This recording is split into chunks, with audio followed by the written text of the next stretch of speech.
Minnesota at Detroit. Look, I love the NFL. They're so Yeah. fucking smart. Like they made us all wait until Monday to get the schedule. Then they've got it all worked out. So no team knows like their situation except for one or two Mm. until they all play at the same time. It's so good. And then they cap it with the game when they made the schedule. They're hoping like these late season division games will have a scenario like this. Minnesota at Detroit. Detroit's a 2.5 point favorite. I'm a little surprised this hasn't moved in the Vikings' direction after last night because everything the Niners did, which is everything the Bills did a couple of weeks earlier, which is everything the Packers did against the Lions the week before that, is what the Vikings can do. Move the ball with ease against a beaten up and beaten down defense. The total has moved since last night from 52.5 to 57.5. Highest total in a game since 2021. I still like Detroit. Now let's start from the top though. This is basically we before the season started, me and Chad talked about our favorite team to win this division. We both like Detroit. I already talked about I like parlaying these divisional winners together. So if you are someone that followed that and you have Detroit paired with the Chiefs and the Eagles or whoever, this is like the dream scenario for hedging. Like if you can get, if especially if you can find a +3. I don't know if it's going to get back to it. You might have to unfortunately buy half a point to get up to that +3. But um, we already talked about this one. This feels like whoever's the possession last wins this game. Like this, both defenses we know can be moved against. Like the Vikings have been a team that have excelled this season because of takeaways, right? That's kind of been the thing, that the saving grace for that defense that, just doesn't have that much talent, right? That we knew that coming into the season, but between scheme and takeaways, they've been able to really piece it together defensively. On Detroit's side, oh my God, Chad, like they just have nothing left, it feels like. Nothing. Nothing. It's so sad to watch. Like the sideline shots of Aaron Glenn, the poor guy, like he's looking down at his play sheet and he's got those fun glasses on. They're always a different color. And he's looking for answers. He's yelling into his headset. There's nothing they can do. Like literally nothing. They're the Saints offense, only Mm. like they just don't have the players and they desperately, desperately need to win this game. They desperately, desperately need a bye to get some guys some rest, to get some guys healthy so they can get two or three guys back by the time they're playing in the playoffs. I don't know how they're going to stop the Vikings.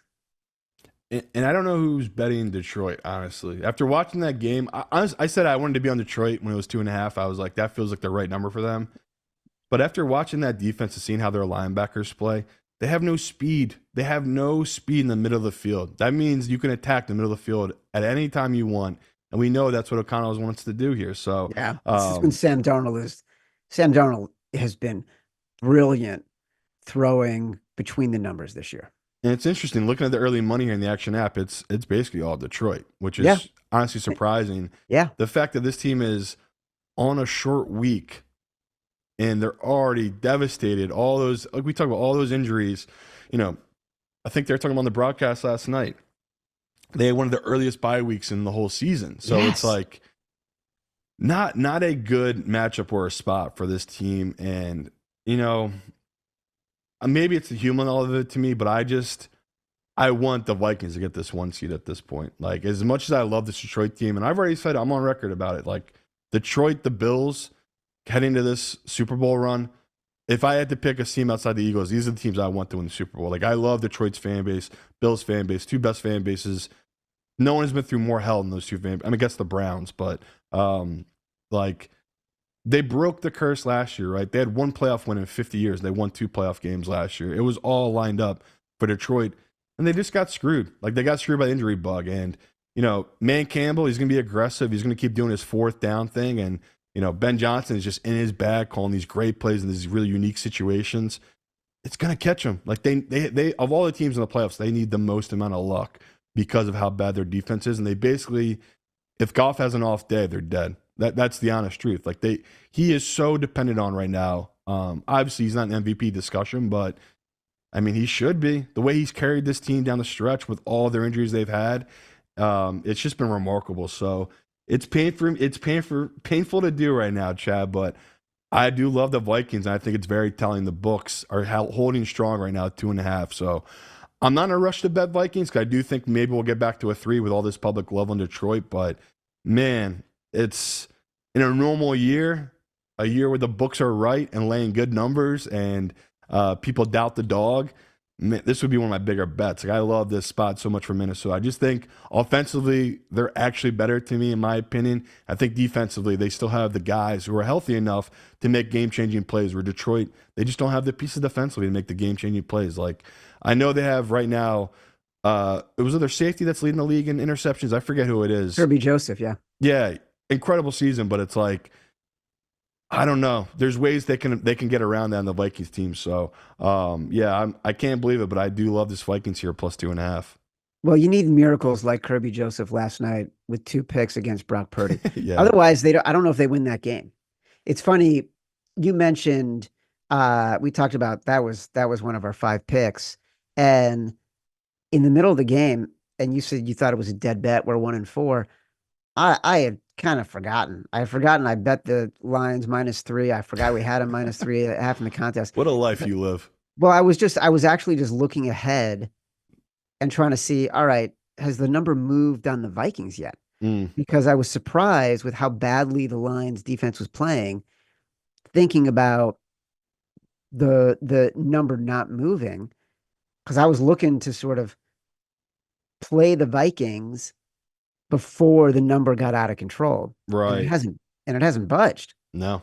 And it's interesting to hear talk about the Vikings because rationally you're right. Emotionally, I just want this Lions team to win so bad.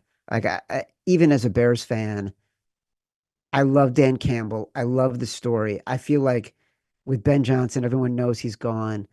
This is a great shot for them. I want them to get healthy. They deserve it. They deserve it for the way they I love this played. team. This is probably my favorite team to watch. I don't know about you. This is my favorite team to watch this season. Every game's Love this exciting. team. Yeah. Love this team. Love their attitude.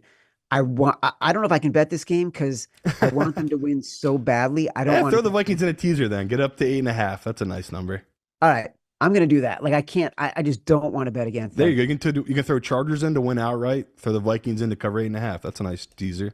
Okay, that's what I'll do. That makes me feel better. Campbell, by the way, 64% against the spread as a head coach. That is the best for any head coach with a minimum 20 games in the Super Bowl era. And how's this? The Lions, the past 4 years, 70% against the spread. Don't forget, Dan Campbell had like a short stint as the Dolphins head coach. So that's why his number isn't the same as the Lions.